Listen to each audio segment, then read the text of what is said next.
le général de corps d'armée aérien, c'est-à-dire que je suis aviateur et pilote de métier. J'ai été chef d'état-major général des armées, mais avant ça, j'étais chef d'état-major de l'armée de l'air.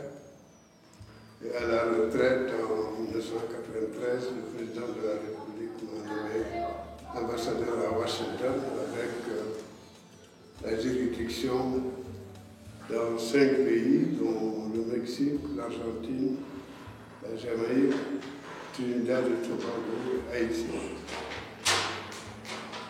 Donc, voilà, et le président m'a nommé comme PCA, président du conseil d'administration du CHES, le Centre de défense et de sécurité.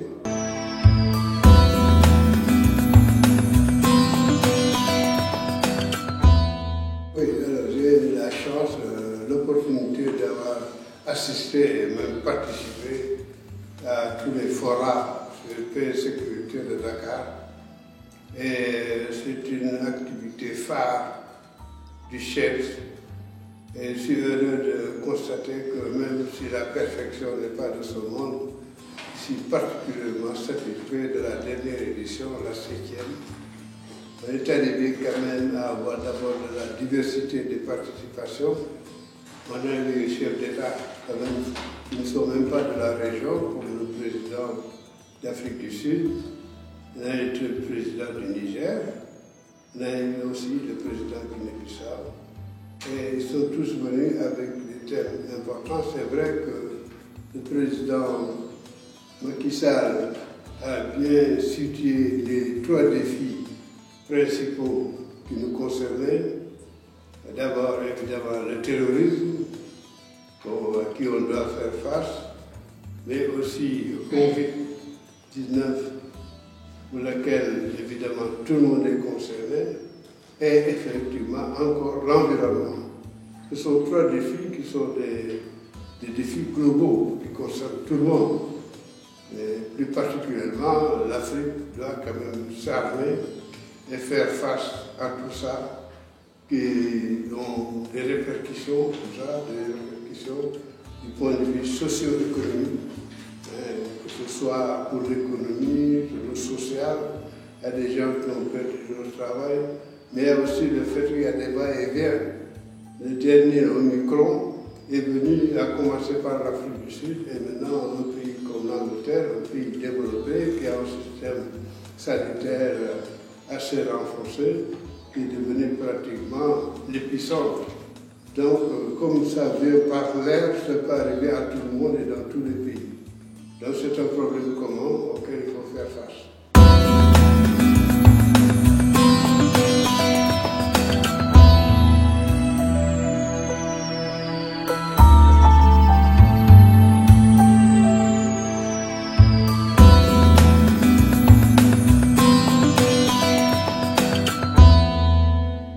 Il faut commenter le mot maturité. Je crois que ce qu'on a voulu souligner par là, c'est de dire que nous sommes assez mûrs pour régler nos propres problèmes, les problèmes africains. C'est aux Africains de les régler.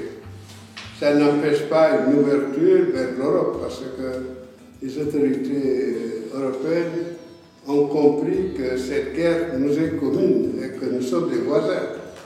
Donc l'ouverture ne nous empêche pas que nous, qu'on soit, en ce qui concerne la conception même des sujets à traiter, que ce soit nous, les indigènes, n'est-ce pas, à nous justement de soulever ces problèmes, et c'est à nous de trouver des solutions.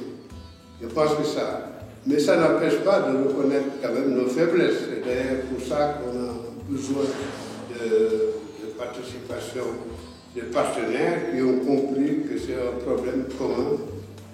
C'est par exemple, j'ai souligné pendant ce même que les 2 grandes faiblesses de notre continent, c'est ce que j'appelle la 3e dimension, qui revient très cher, c'est-à-dire des avions pour la mobilité, mais aussi les satellites qui permettent d'avoir des renseignements, surtout dans ces grandes distances.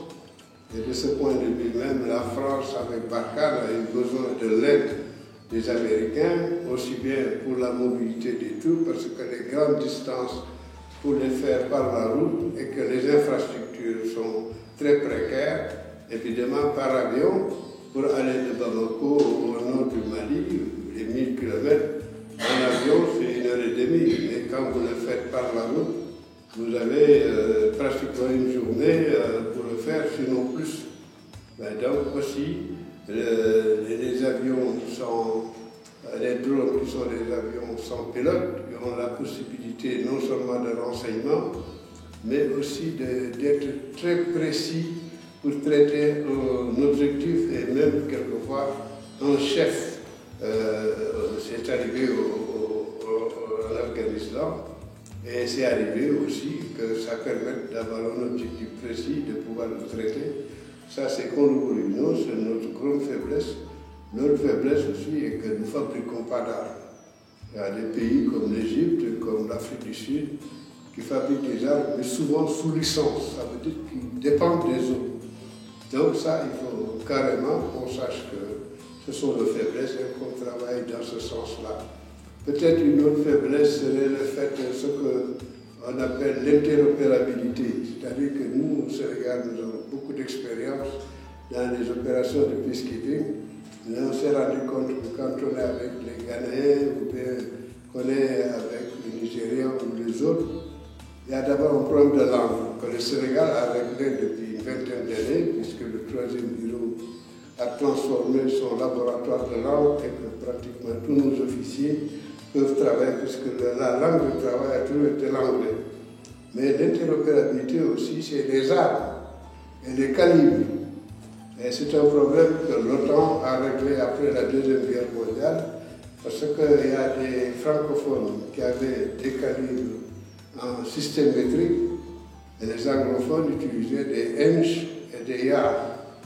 Alors eux, ils ont l'avantage de pouvoir fabriquer des armes et de faire par exemple des armes à 2 types de calibres différents, ce qui n'est pas notre possibilité. Là aussi, ça fait partie de nos faiblesses.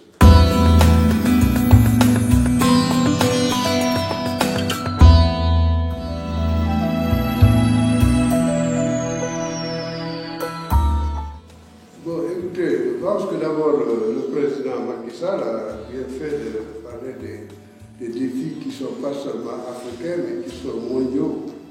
Mais dans le débriefing qu'on a fait tout à l'heure, j'ai posé une question qui est le problème de violence aux femmes, par exemple, qui est un problème particulier à chaque fois qu'il y a une guerre, qu'elle soit classique, que ce soit la Turque. On considère même que c'est une arme de l'ennemi contre la population, avec les femmes, etc.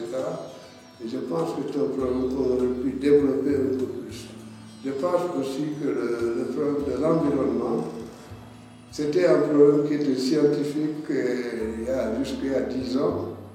Et on croyait seulement que scientifique. Mais quand on voit les glaces du Nord fondre, et que la conséquence est que le niveau de la mer qui monte, et que l'érosion côtière qu'on voit à droite et à gauche, je crois que c'est un problème qu'il faudrait également qu'on traite, parce que pour le réunion, puisqu'on parle de sécurité, c'est un problème de sécurité.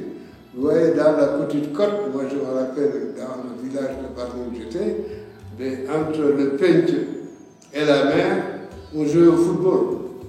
Maintenant, non seulement il n'y a plus de Pench, mais ça bouffe déjà, la mer bouffe, donc c'est des problèmes qui sont très sérieux.